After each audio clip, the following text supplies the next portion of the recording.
ملګرو د افغاني پاڼه ټولو کتونکو ته سلامونه او نیکې هیلې. څنګه چې تاسو ته پته ده چې ګل مرجان صاحب او نورو ملګرو دا یو سټډي سرکل ټایپ شروع کړی دی آنلاین، چې دې کې د پښتني وطن د مسایلو باندې یا داسې کنسپټسو باندې خبرې وکړي چې هغه عام ولس ته ترې ګټه ورسېږي او پوه شي. نن ګل مرجان صاحب نه به یو څو کوېسچنې کوو، څو سوالونه به ترې کوو چې دلته پښتانه وطن کې د عامو خلکو ذهن کې ډېر سوالونه وي. په کار ده چې په هغې باندې ګل مرجان صاحب څه خبرې وکړو. ګل مرجان صاحب تاسو ښایي مننه ورودان. ګل مرجان صاحب د ډېر خلک په د پښتنو وطن کې که د اوس د پی ټي ایم نه بعد ډېر خلک د ملت پالنه باره کې ذهن کې سوالونه لري چې دا څه شیز وي او د مطلب د دې ګټه څه ده په پښتنو وطن کې. مننه. حزبینه ملت پالنه ډېر اوږد تاریخ لري. په اروپا کې په 1448 کې چې کله د ویسټفیلیا د امن لوزنامه کېږي، تړون لاسلیک کېږي، د هغې په نتیجه کې په اروپا کې چې د دوو عیسايي فرقو په منځ کې کوم جنګ و چې د پروټېسټنټ او د کیتولیک د دوی د عیسایانو د چرچو ګرجاګرو یا د جماعتونو ترمنځ جنګ و، د هغې په نتیجه کې د اروپا خلک په دې نتیجه باندې ورسېدل چې سیاست او ریاست به سره جدا کوو. یعنی د ریاست کې به د چرچ د پادري، یعنی په دې نه پخوا به دا ویل کېدل چې پادري د خدای نایب دی په ځمکه باندې، دی د خدای سیوره ده. نو د ولس چې څومره دی عیسايي ولس یا انسانان دا دی پادري ته ځوابدي دي، او دا پادري به د اروپا کې باچا هم و. خو چې کله د 30 کاله خونړی جنګ په اروپا کې وشو، د اروپا ولسونو د تجربې نه دا زده کړله چې د چرچ د ریاست په ځای باندې دوی قامي ریاستونه راولي چې دوی نیشن سټیټ ورته ویلل. په دې قامي ریاستونو کې به د المانیانو د جرمنیانو خپل ریاست و، د فرانسویانو به خپل ریاست و، د سپینش د خلکو خپل ریاست، یعنی په قامي بنیادونو باندې ریاست جوړ شولو. اوس بل سوال دا پیدا کیږي چې قام څه معنا لري. د قام که په سیاست کې موږ ډېر ساده تعریف وکړو، قام د انسانانو هغه ډله ته وایي، هغه ګروپ ته وایي چې هغه یوه ژبه ولري، یو کلتور ولري، یو تاریخ ولري، یو جغرافیه ولري. دا خلک یو قوم جوړیږي. یعنی کله کله به تا د یو ځای خلک لیدلی نه وي، خو ستا به د خپلوۍ احساس ورسره وي. یعنی پرون یو په کابل کې یو واقعه کیږي، مینا منګل یو ژورنالیسته وه، بیا په افغان دولت کې کارمنده وه، هغه وژل کیږي. د هغې سره د پېښور او د کویټې ځوانان او پیغلې دردیږي. نو دا هغه احساسات دي چې ته یې په سترګو وینې نه، خو په تا کې دا جذبه پیدا کوي. یا د هندوستان د پاکستان په بارډر په دواړو خوا باندې چې کوم پنجابیان پراته دي، قسم د هغې غاړې پنجابیان سیکان او یو هندوان دي، او د دې غاړې پنجابی مسلمان دی. نو د هغو په منځ کې یو اټیچمنټ وي، یو لګاو وي، یو تړون وي. دې تړون ته ملت پالنه وایي. یعنی دا احساسات دې ته ملت پالنه وایي. خو د ملت پالنې که په تاریخ کې وګورو، دوو ډلو د ملت پالنې سره ډېر زیات په ټکر کې راغلي دي، یا ډېرې سر ټکولی دی، یا ډېره پروپیګنډه یې کړې ده. یو هغه قوتونه د اروپا چې هلته د انډسټریل ریولوشن په نتیجه کې د دوی صادرات ډېر زیات شول. دوی بهر ملکونو کې کالونیانې کتلې، د پردو خاوره نیوله. یعنی دوی راغله د ایسټ انډیا کمپنۍ په شکل مد کې هندوستان یې ونیولو، دوی لاړل امریکا یې ونیوله، تقریبا د ټوله امریکا شمالي او غربي دا ټوله امریکا دوی ونیوله. دوی افریقا ونیوله، دوی خپلو مارکیټونو ته، خپلو صادراتو ته، خپلو تیارو سیزونو ته مارکیټ پکار و، او دویم د دوی څه پکار و، د هغه ځای قدرتي زیرمې چې نیچرل ریسورسز ورته وایي، د هغه ځای مزدوري پکار و چې هغه دوی ته ډېر اسانه پرېوتلو، چې دوی به وړلو په خپلو کارخانو کې به یې کار ځنه اخیستلو، بیا به یې دا په دې خلکو غږول چې کله د دې یرغلګرو خلاف ځایي اولسونه راپاڅېدل، دوی مقاومت شروع کړلو، نو د اروپا غښتلی و، پرمختللې ټولنه وه، دوی پریس لرلو، دوی میډیا لرله، دوی د تبلیغاتو ذریعې منبع لرلې، نو دوی د ملت پالنې په ضد باندې یو داسې پروپیګنډه شروع کړله چې خدای مکه د ملت پالنه یا د ملت پاله خلک نور انسانان نه برداشت کوي. یعنی نور انسانان حقیقت دا و چې دې خلکو په دې وجه باندې د اروپا د خلکو نه نفرت نه کولو چې ستاسو سترګې شنې دي، ستاسو رنګونه سره دي، یا ستاسو مذهب عیسایت دی، خو د دوی واک اختیار، د دوی وسایل د هغو خلکو په ولکه کې وو، نو دوی د هغې خلاف مزاحمتي تحریکونه شروع کړل چې په ډېرو ځایونو کې وسلوالې مبارزې وې، په ډېرو ځایونو کې د عدم تشدد په بنیاد باندې ولاړې مبارزې وې، که د هندوستان د ګاندیجي تحریک. په دې خاوره کې زمونږ مشران، ملي مشران، باچا خان، صمد خان چې دوی عدم تشدد مبارزه کوله، په دې خاوره کې حاجي میرزعلي خان، زمونږ عمرا خان د جندول، سرتور فقیر، د اډې مولا، زمونږ کاکاجي صنوبر حسین مومند، زمونږ بنیادي ډېر زیات مشران، ملي اتلان د دې جبر خلاف، د دې غلامۍ خلاف وسلواله مبارزه وکړله. نو ملت پالنه کله هم دا معنا نه لري چې ته به د بل وطن د سړي نه، یا د بل مذهب د سړي نه، یا د بل ژبې د سړي نه، یا د بل نسل د سړي نه به ته په دې بنیاد نفرت کوي چې ستا ژبه بدله ده، ستا رنګ بدل دی، ستا عقیده بدله ده. ملت پالنې احساس هلته پیدا کیږي په قامونو کې چې کله قامونه مظلوم شي، چې کله قامونه غلام شي. که په پاکستان کې ته راواخله، اکثر ملګري دا سوال کوي، ځوانان ملګري مونږ نه دا سوال کوي چې پنجاب کې ملت پالنه ولې نشته دی، پښتانه ولې ملت پاله دي. پنجاب حاکم دی په دې ملک کې، د پنجاب د دې ټول ریاست د تورو د سپین مالک دی، د ده فوج د دې ټول وطن مالک دی، چې چاته وغواړي د خپلې خوښې سزا ورکولی شي، په ده د غدارۍ مقدمې تپلی شي، په ده باندې قسمه قسمه بندیزونه لګولی شي. په پښتانه، بلوچ، په سیندي او په سرایکي کې ملت پالنه ځکه ده چې د هغو خاوره، د هغو تاریخ، د هغو وسایل، د هغه سیاسي نظام د پنجاب د سیول ملیټري نوکرشاهي په قبضه کې دی، د هغې خلاصولو. او بله ډله چې کوم د ملت پالنې مخالفت یې کولو، هم مذهبي خلک وو. ځکه چې په اروپا کې ملت پاله خلکو یا د رنسانس په نتیجه کې د میکیویلي، د دانتې، د تامس هابز دی او د نورو فلسفرانو په نتیجه کې، د فلسفې په نتیجه کې چې کوم نوی سوچ راغی، بدلون راغی، هغې د عیسایانو پادري چیلنج کړلو.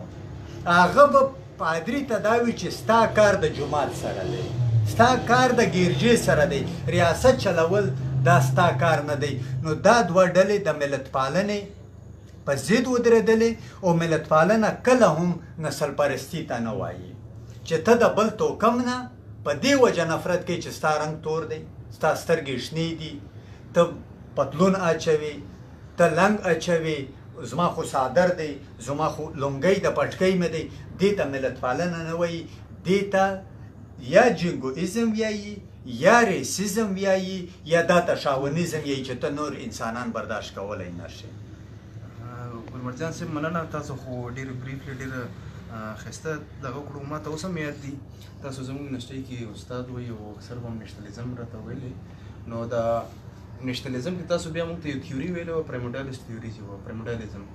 چې د انسانانو مطلب د نېشنلزم په څه باندې ولاړ دی. په هغه م ایکسپلین کړو لږ نن وویلې چې پرایمډالیزم تیوري څه شي ده.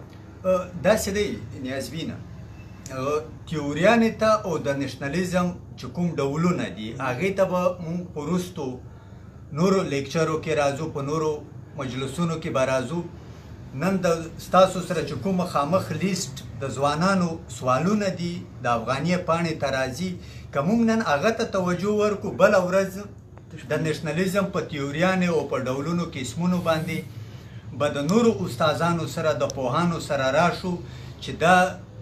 ټاپک یا دا موضوع مزید نوره وڅېړو. ګلمړجان صاحب اکثر د ځوانانو تپوس کوي چې د ریاست څه شیز دی او د ریاست ولې جوړیږي او د ریاست او د منځ کې د کم خلکو چې اوسېږي شهریان چې دي د دې منځ کې څه رشته ده؟ د ریاست رایټس ډیوټي څه شیز دي او د شهریانو رایټ څه شیز دي؟ ریاست او اولس، یعنی ریاست بغیر د اولس نه دا نشي کېدی، دا تصور نشي کېدی.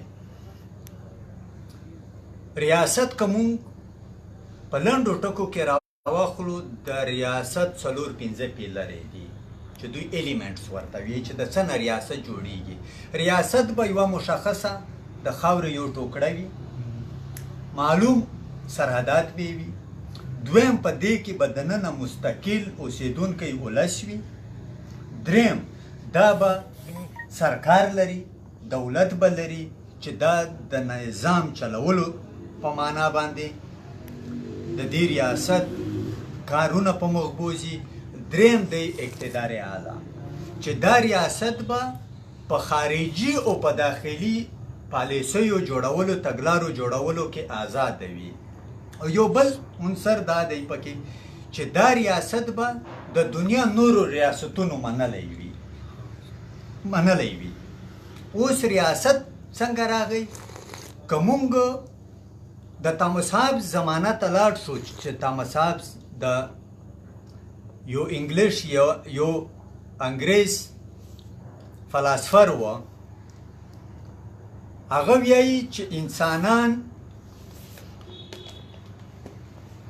په سټیټ اف نیچر کې اوسېدل، یعنی د قدرت قانون لاندې اوسېدل. د دې قدرت په قانون کې قوانین وضع نه وو، اصول مطرح شوي نه وو، جوړ شوي نه وو. نو دی وایي چې په دې حالت کې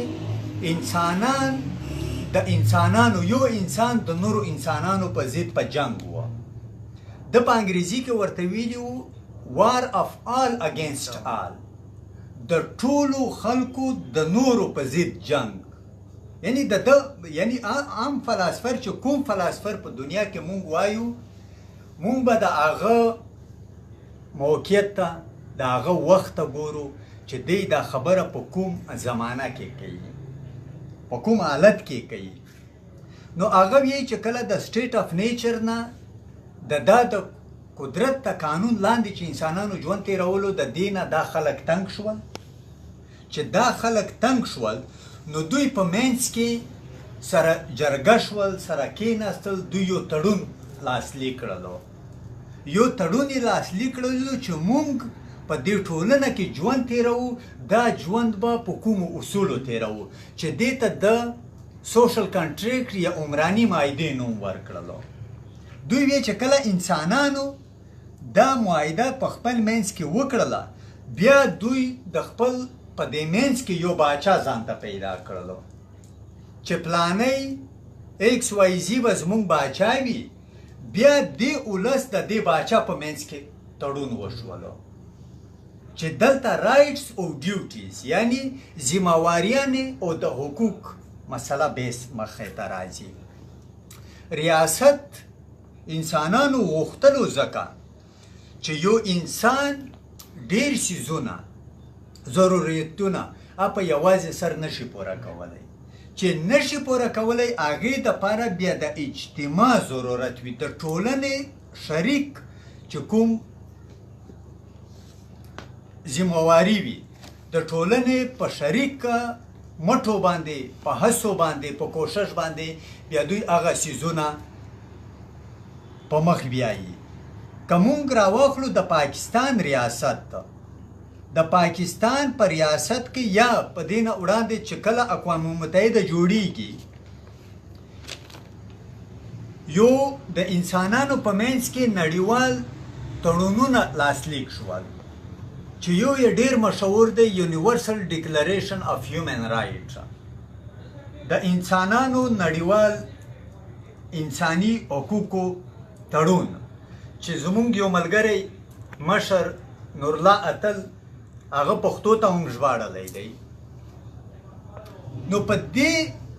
چارټر کې یا په دې تړون کې د انسانانو بنیادی حقوق مطرح شول ډیفاین شول معلوم کړل شول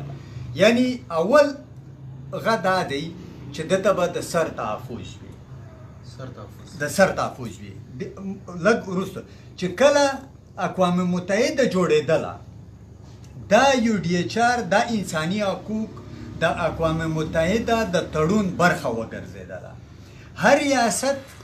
چې د اقوام متحده یا د ملګرو ملتونو برخه جوړیږي د اقوام متحده په دې ډاکومنټ باندې دستاویز باندې لیک دستخط کوي لاسلیک کوي هغه دا مني چې دا بنیادی انساني حقوق به زه خپلو شهریانو ته خپلو وګړو ته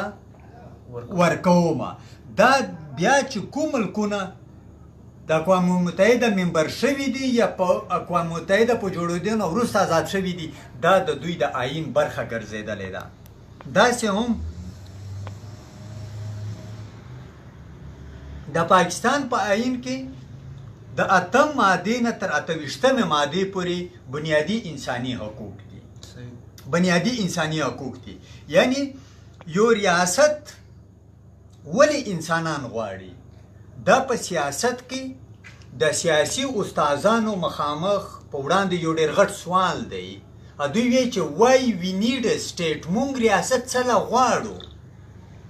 چې لنډه خلاصه یې مونږ راواخلو ریاست مونږ د 5 سیزونو دپاره غواړو ریاست زه ځکه غواړم چې ریاست به ماته د سر تحفظ راکوي هر سړی ځان ته فوج نشي جوړولی پولیس نشي جوړولی ټوپکمار نشي ساتلی دا به د ریاست ذمہواري وي چې ماته د سر تحفظ راکړي دویم څه دی دا ریاست به خپلو وګړو ته د مال تحفظ ورکوي یعنی د ده کاروبار د ده جایداد آزاد د طریقه باندې دی خپل روزګار کول د دې ذمہواري به ریاست ورکوي درېیمه ذمہواري د ریاست څه ده هغه به په ملک امن راولي امن لا اینڈ آرډر به دی ټینګوي امن به ټینګوي څلورمه ماده دا ده ضرورت یې ځکه پېښ شولو چې انسانانو ته به دی انصاف ورکوي انصاف جسټس یعنې دا جسټس موږ ته ډېره وړه کیسه ښکاري خو دا ډېره غټه معنا لري که موږ د انصاف دپاره غږ کوو یا د اوس د پښتانه ځوانان یې کوي دا ډېره غټه کیسه ده دا صرف یو ټکی نه دی توری پنځم ضرورت د ریاست د انسانانو د ښېګړو کارونه دي چې دوی ویلفیر ورته وایي د انسانانو د فلاح و بهبود کارونه کول دي دا 15 بنیادی نکتې دي چې ریاست او د شهریانو په منځ کې کوم تړون شوی دی دا 15 څیزونه به ریاست دوی ته پوره کوي که چېرته دا 15 څیزونه نشي پوره کولی بیا په سیاست کې یو بل ډله ده یو بل فکر ده یوه ایډیالوژي ده چې هغه ته انارکیزم وایي انارشي یعنی انارکیزم څه وایي هغه وایي چې ریاست یو جبر دی ریاست یو جبر دی چې د انسانانو قدرتي ازادي تر خپو لاندې کوي او چې د هغې په مقابل کې څوک دي چې څوک وایي چې ریاست پکار دی هغه وایي چې ریاست یو اړین یو ضروري جبر دی یعنی دا ضروري دی جبر خو دی خو به دې جبر نه بغیر د انساني ټولنه پرمختګ نشي کولی نو چې کله د ریاست د انساني حقوقو د خلکو د شهریانو حقوق نشي سرته رسولی نو دا ریاست بیا خپل قانوني حیثیت چې کوم دی هغه د لاسه ورکوي خو که ستا انساني حقوق تر خپو لاندې کېږي دا ته په بین الملل کې په اقوام متحده کې په انساني قوانینو انساني چې کوم سازمانونه دي د انساني حقوقو مدافع سازمانونه دي ته هلته خپل کیس وړی شي د دې ریاست خلاف ته هلته مقدمه کولی شي. او بل یو خبره مونږ بار بار کوو زمونږ ځوانان دې ته چې د سر تحفظ ماته د ریاست پاکستان ماته راکولو ذمهواري ده دا چې کوم یو ډي ایچ آر کې څه لیکلي شوي دي دا صرف په ریاست پاکستان کې نه دا ستا په ټوله دنیا کې دا ستا حق دی. یعنی ته سبا په قاچاقي لار باندې د غلو په لار باندې د ترکیې نه یونان ته اوړې ستا کښتۍ د یونان په اوبو کې ډوبه شوله په تا پسې به د پاکستان ریاست نه درځي ته په هیڅ ته یو انسان ستا د سر تحفظ د یونان د دولت مسؤلیت جوړیږي چې هغه خپل د اوبو فوج راواستی خپل امدادي ټیمونه راواستی تا وژغوري. یعنی دا چې کوم یو ډي ایچ آر دی ستا انساني حقوق دي دا نړیوال دي دا د یوې ټولنې د یوه هیواد د یوه ریاست سره نه دي تړلي خو ستا په ریاست باندې چې ته په هر ریاست کې د هغه تابعیت لري شریعت لري په هغه باندې دا فرض دي دا به تا ته خامخا درکوي که نه شي درکولی دا ریاست خپل قانوني جواز د لاسه ورکوي. ګلمرجان صاحب ډېره مننه تاسو ډېر تفصیلا دا خبره وکړله که څه هم تاسو وختي په نشنلیزم باندې خبره وکړله یو ملګري کمنټ کړی و چې د نشنلیزم او اسلام کې څه فرق دی. داسې دی مونږ چې کله سیاست ته ځو اسلام یو عقیده ده خو د وخت په تېرېدو سره بیا دې عقیدې یو سیاسي اړخ هم خپل کړلو چې هغې ته دوی پولیټیکل اسلام یا سیاسي اسلام. نشنلیزم هم داسې یو عقیده ده سوشلیزم هم داسې یو نظریه ده عقیده نه نظریه یو نظریه ده کپیټالیزم هم یو نظریه ده. نشنلیزم کله هم د مذهب په ضد باندې نه دی. نشنلیزم ملت پالنه کله هم یعنی که زه یو لنډ غه واخلم دې ملګري ته خان څوک دی خان ملک ملګری دی څوک دی خان ته زه یو وړوکی مثال ورکم چې ما په اول کې وویل چې د یو ریاست د یو ملت کلتور بنیادی بنسټ دی د ملت د جوړولو. نشنلیزم ملت پالنه د ملت بنیادی بنسټ دی د بنسټ ډبره یې ده کلتور که موږ بیا وسپاړو د کلتور بیا دوه برخې دي یو ته تهذیب وایي یو ته تمدن وایي. تهذیب هغه څیزونه دي چې هغه اساسیږي خو ته په سترګو نه وینې. مذهب هم د تهذیب برخه ده. که زه اوس ته پښتون ملت مثال در کوم دا وخت پښتون ملت یو مسلمان ملت دی. اسلام از دین په هیڅ د دین د مذهب زمونږ د کلتور برخه ده. جومات او اجره د پښتون په تاریخ کې به جومات او اجره یو ځای و. اجره کې به مصلی هم پرته وه او رباب هم پروت و. نو اسلام او ملت پالنه دا یو بل سره په ټکر نه دي. که په اروپا کې څوک ملت پال وي د هغه مذهب عیسایي وي. که په هند کې څوک ملت پال وي د هغه مذهب هندو مت وي. که په چین کې یو څوک مسلمان وي د هغه مذهب به کیدای شي بودھ مت وي. په جاپان کې یو ملت پال وي د هغه به زه په پښتون افغان خاوره کې ملت پال یم زما مذهب اسلام دی. دا دواړه نظریې دي جدا جدا دي خو نشنلیزم چې څو پورې دی هغه خپل ځان ته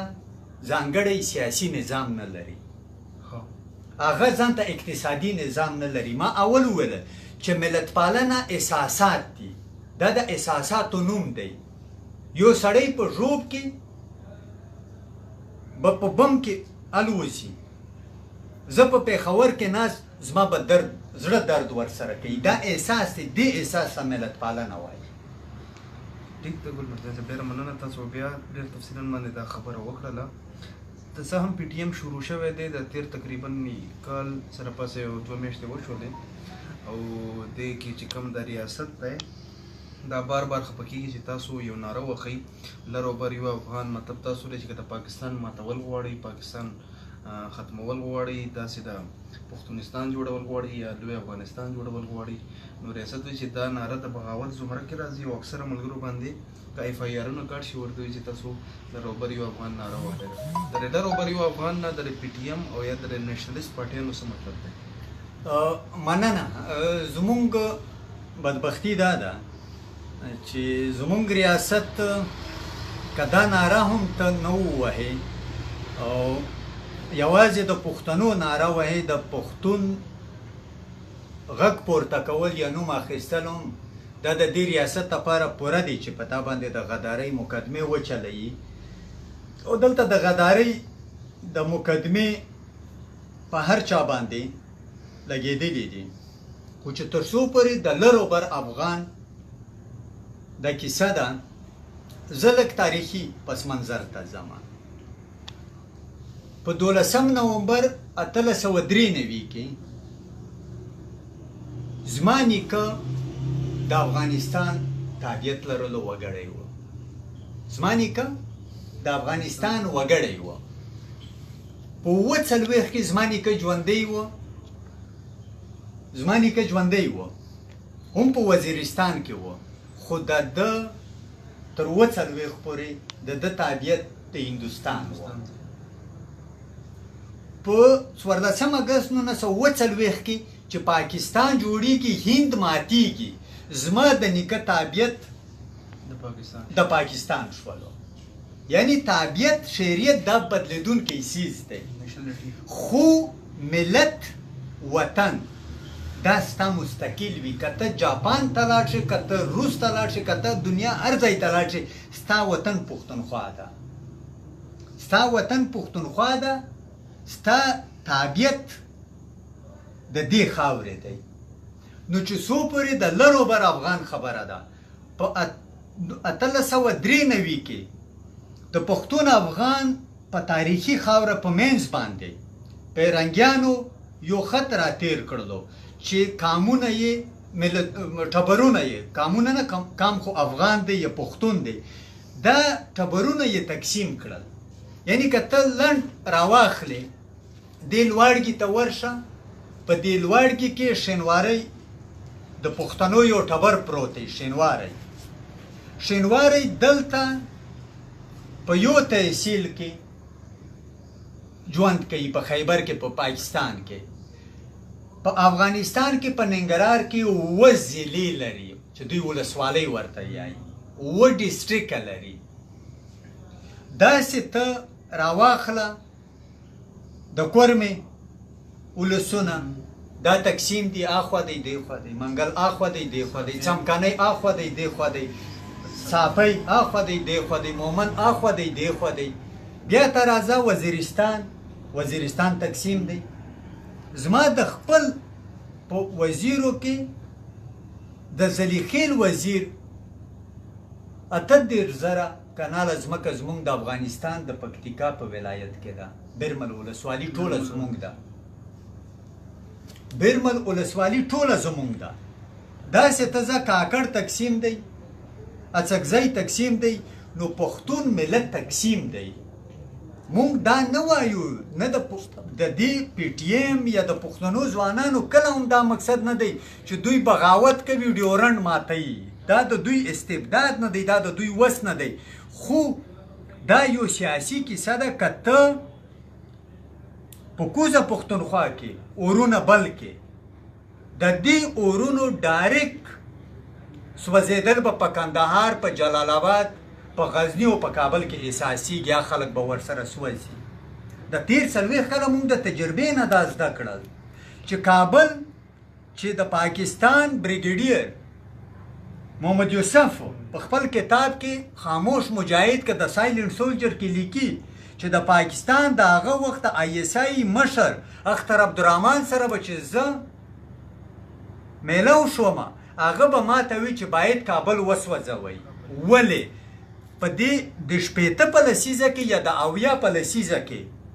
د پاکستان اردو ته پوځ ته د جماعت اسلامي د هغه وخت امیر مودودي صاحب یو وینا کړې ده. هغه ورته وایي وی که تاسو د پښتنو ملتپالو ته به پرې کوئ نو دا به په کابل کې پرې کوئ. یعنی تاسو د پښتون دلته تاسو د پښتنو ملتپالو نه که ځان خلاصوئ د دې ولې به جرړې به په کابل کې غوڅوئ. مونږ دا ویایو چې افغانستان زه د افغانستان تابعیت نه لرم، زه د افغانستان وګړی نه یم، زه د پاکستان یم. خو که افغانستان کې بدبختی وي د دې ډایرکټ اثر به په ما کېږي، زما وطن ته اور راځي. نو مونږ دا وایو چې افغانستان یو آزاد خپلواک ریاست دی. د دې د استقلال ګارنټي به اول زمونږ ملک پاکستان ورکوي. د دې د استقلال د ازادۍ ذمہواري به اول زمونږ ملک پاکستان ورکوي چې ګوتې به پکې نه وایي. ځکه که ته ګوتې وایي دوی په انګریزي کې ورته وایي چې لنچینګ پیډ، د دې اور بلولو دپاره به ته انګیټۍ لرګي زما په وطن کې په پښتونخوا وطن کې راټولوي. دلته به ته جنګونو ته لمن وهې، دلته به پوټي ورکوي، بیا به دا ځي ټول افغانستان به سوځوي، ما به سوځوي. نو زمونږ د لر او بر افغان نه مقصد دا دی چې دا یو ملت دی بېشکه په دوه ملکونو کې آباد دی. که دلته په کوزه پښتونخوا کې امن وي، په بر وطن کې به په افغانستان کې به امن وي. که په افغانستان کې امن وي، په کوز وطن کې به امن وي. که بره امن نه وي، لاهور ته د دې اور لمبې نه رسي، ما ته رارسي. او بل پښتنو ځوانانو ته دا بیخي اوس خو ډېر اسانه شوله، دا 21مه پیړۍ ده. زمونږ خوندې خواران هم لګیا دي خلکو ته ژوندۍ بڼه باندې خبرې کوي. دا زمونږ د وس کار نه و، دا د ریاست کار و. ټي ویګان د ده و، ریډیوګانې د ده وې. اوس په نږدو ورځو کې چې د هندو د پاکستان په منځ کې د جنگ ماحول جوړ شولو، که څه هم مونږ جنگ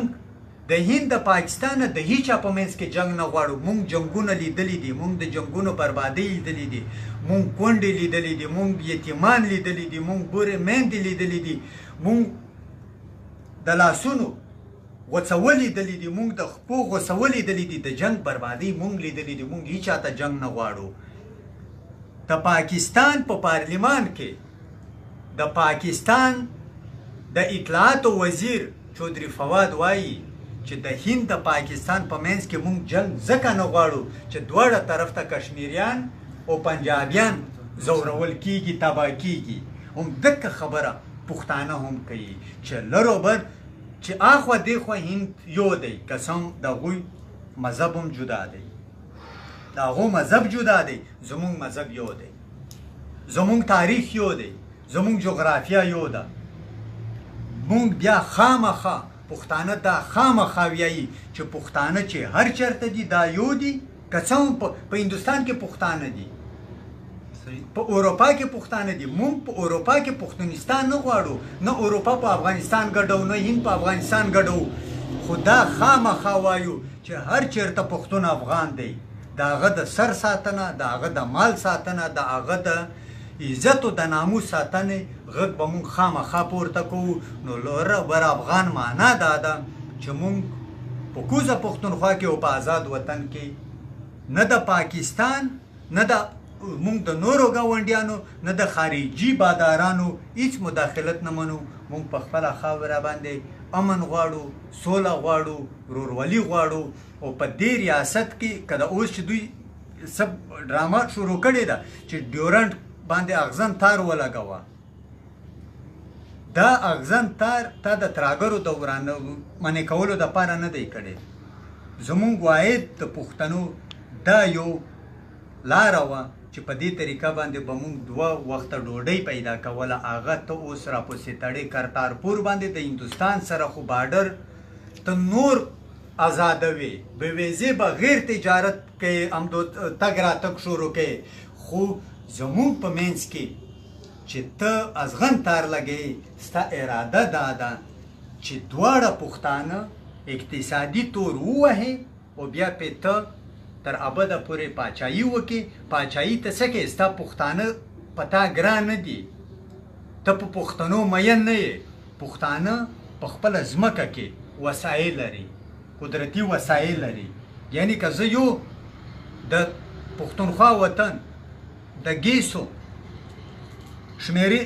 حساب دلته غکمه پښتونخوا وطن 60 ټریلیونه کیوبیک فیټ ګیس لري چې اټکل شوې ده چې د ټول پاکستان د 500 کالو اړتیا دا پوره کولی شي دا وخت 55% تیل او ګیس د پښتونخوا وطن نه ځي کاپر دي زمونږ کرومایټ دي زمونږ سنگ مرمر دي زمونږ زمرود دي زمونږ ته خدای پاک چې په سوره رحمان کې انسانانو ته د څومره نعمتونو ذکر کړی دی خدای پاک دا ټول پښتون افغان وطن ته په یو ځای ورکړي دي یعنی د څومره ګیس او تیل چې زمونږ په دې کوزه پښتونخوا کې دی د قطر په ریاست برابر دی د قطر هیواد برابر صرف ګیس او تیل مونږ لرو قطر ریاست په دنیا کې د ټولو نه خوشحال ریاست دی مالدار ریاست دی پښتانه ورځي مزدورۍ پسې که زما په دې خپلو څیزونو باندې واک اختیار وي زه سیاسي واک ولرم بیا به زما بچي خارج ته په مزدورو پسې نه ځي بیا به د خارج خواران راځي زما سره به مزدوري کوي زما د وطن به د 2 وخت ډوډۍ عزت به د دې ځای نه برابریږي نو دا زمونږ مقصد دی مرام دی د لرو برنه د دې بالکل که څوک دا پروپیګنډه کوي چې دوی پاکستان ماتوي دا دروغ وایي دا دوی هغه خپله شومو اهدافو ته د رسولو دپاره د پښتنو آئینی قانوني انساني او اسلامي ارزښتونو ته حقوقو ته د بدنامۍ راوړلو په خاطر باندې دا کار کوي او د دې دپاره به مونږ خپله مبارزه سوله مبارزه بعد تشدد ولاړه مبارزه په مینه محبت ولاړه مبارزه به مونږ په مخ بیایو او پښتون قام به د دنیا د قامونو سره د سیالانو په صف کې ودرو ډیره مهرباني ګل مرجان صاحب تاسو خو ډیر تفصیلي په سره خبره وکړلې او د عام سوالونو چې د شکونه د خلکو ذهنونو کې پیدا کوي هغه مو تقریبا چې حل کړلې امید لرم چې مخته به بیا پروګرامونه کیږي داسې به مختلف ټاپکونو باندې به ګل مرجان صاحب یا داسې نور خلکه خبرې کوي او د ملګرو هم ډیره زیاته مننه چې قیمتي ټایم یې راکړلو او خبرې مو واورېدې د ملګرو نه هیله لرو چې دا پیج دا ویډیو د مخکې ملګرو سره شیر کړي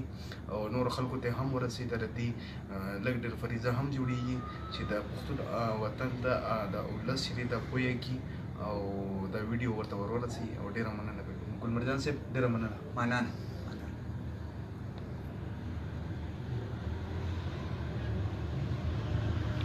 شیر وکړو